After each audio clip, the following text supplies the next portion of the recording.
8 თვის ორსული ვიყავი, როდესაც ჩემმა მეუღლემ მცემა იმ ღამეს მუცელში ჩამარტყა და საშინელი ტკივილები დამეწყო.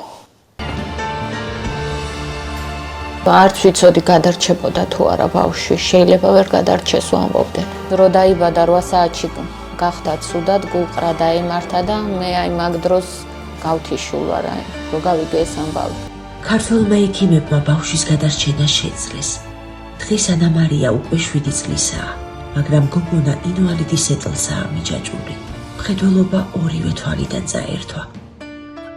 არაფხიზელ მდგომარეობაში მყოფმა მამამ წაართვა მას ლაღი ბავშვობისა და ბედნიერი მომავლის შანსი. გოგონას მდგომარეობა დღეების წინ ძალიან დამძიმდა. ანა მარია ახლა სიცოცხლისთვის იბრძვის. ჩემი შვილი სიცოცხლე საფრთხეშია და საზღვრავოდ გადასაყვანია თურქეთში. რის ფინანსების ჩვენ არ გაგვაჩნია.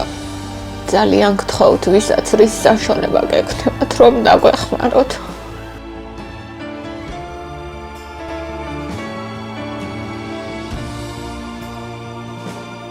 ამ პირქუშ კედლებს ასანსარებს ვედრება გამწარებული დედისა, რომელიც თავად ბავშვობაში დაობლდა. 33 წლის ფადი ქირის ფულს ვეღარ იხდის, აღარც საკვები აქვს, მაგრამ ის ჩვენ არაფერს ვთხოვს, გარდა ერთი რამის, შვილის სიცოცხლის გადარჩენაში დავეხმაროთ.